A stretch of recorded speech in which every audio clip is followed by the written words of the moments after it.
तुलनात्मक लोक प्रशासन का अर्थ। सामान्य शब्दों में तुलनात्मक लोक प्रशासन से तात्पर्य ऐसे विषय से है जिसके अंतर्गत हम दो या दो से अधिक इकाइयों की प्रशासनिक संरचना और उसके कार्यों की तुलना करते हैं।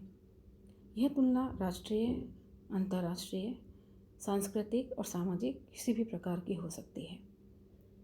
तुलना के विभिन्न स्वरूप स्पष्ट करते हैं कि आधुनिक तुलनात्मक लोक प्रशासन का कार्यक्षेत्र काफ़ी बढ़ गया है और लोक प्रशासन से संबंधित तुलनात्मक दृष्टिकोण को दो वर्गों में रखा जा सकता है।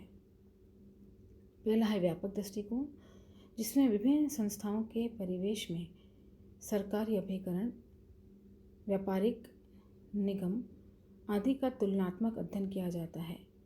अर्थात हम एक राष्ट्र का दूसरे राष्ट्र के अभिकरणों, उसकी संस्थाओं और उसके प्रशासन का तुलनात्मक अध्ययन कर सकते हैं। उदाहरण के तौर पर जैसे भारत के प्रशासन की तुलना हम अमेरिका के प्रशासन के साथ कर सकते हैं। उसमें अमेरिका के सरकारी अभिकरणों की तुलना भारत के सरकारी अभिकरणों के द्वारा कर सकते हैं, जिसे हम व्यापक दृष्टिकोण के अंतर्गत लेते हैं। दूसरा दृष्टिकोण रिग्स का है, जिसके अंदर अनुभव और सिद्धांत परक अध्ययनों तक ही वो इसको सीमित रखने चाहते हैं।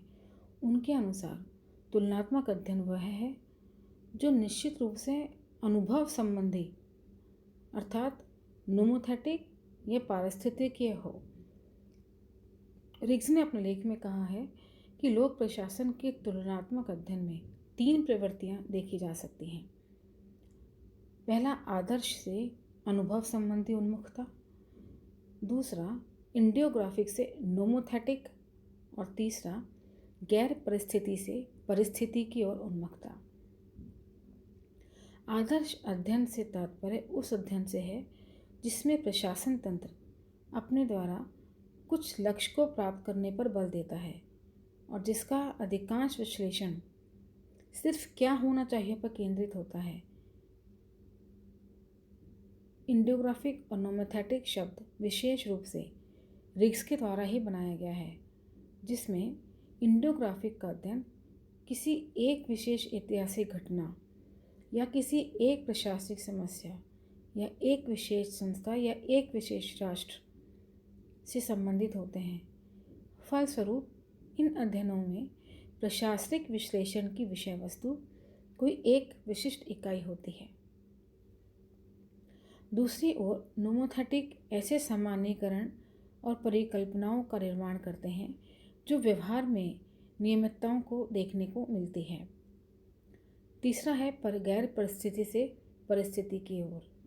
इसके अंदर पर्यावरण पर सबसे अधिक ध्यान दिया गया है। इससे पर्यावरण को प्रशासन के साथ जोड़ा गया है। उसके गतिशील पर्यावरण में कार्यरत प्रशासनिक संस्था किस प्रकार कार्य करती है, हम इसका अध्ययन कर सकते हैं। अमेरिका के प्रशासन में लोक प्रशासन समूह के अनुसार यह लोक प्रशासन का एक ऐसा सिद्धांत है जो विभिन्न संस्कृतियों और राष्ट्रीय परिवेशों में प्रयोग किया जाता है। यह उसे तथ्यात्मक सामग्री की सहायता से जांचा जा सकता है। टीन चतुर्वेदी ने भी तुलनात्मक लोक प्रशासन के अंतर्गत विभिन्न संस्कृतियों में कार्यरत विभिन्न राज्यों की सार्वजनिक और प्रशासनिक संस्थाओं का तुलनात्मक अध्ययन किया है। डॉक्टर रमेश अरोड़ा के अनुसार तुलनात्मक प्रशासनिक समूह ने लोक प्रशासन के क्षितिज को काफ़ी विस्तृत कर दिया है, बढ़ा दिया है।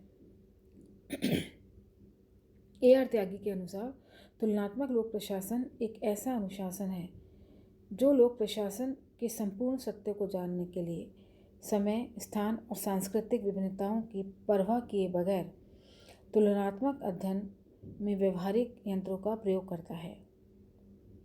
उपरोक्त वर्गों के अनुसार तुलनात्मक लोक प्रशासन के कुछ सामान्य उदाहरण देखते हैं, जैसे विशिष्ट प्रशासनिक समस्याओं, प्रणालियों आदि का अध्ययन, प्रशासनिक व्यवहार का अध्ययन, विभिन्न प्रशासनिक रूपों और प्रणालियों का तुलनात्मक अध्ययन और लोक प्रशासन के अध्ययन के लिए क्षितिजों को व्यापक और व्यवहारिक और वैज्ञानिक बनाना, साथ ही प्रशासनिक सुधारों की कार्यनीति को भी समझना।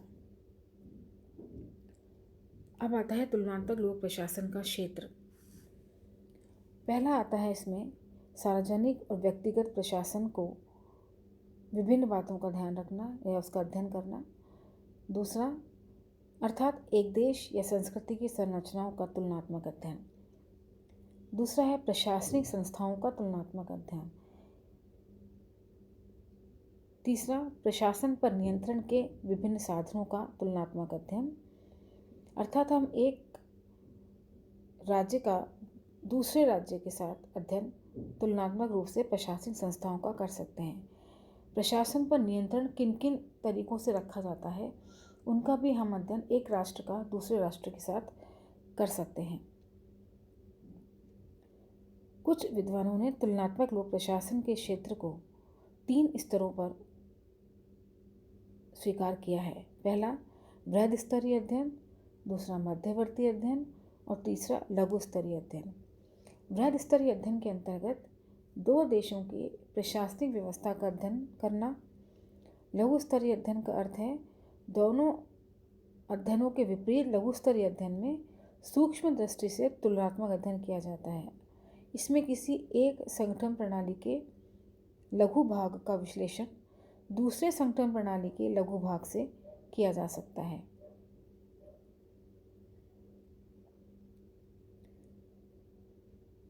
प्रशासन के इस अध्ययन को हमने 3 उपागमों में रखा है: नौकरशाही व्यवस्था, निवेश व्यवस्था और घटक उपागम।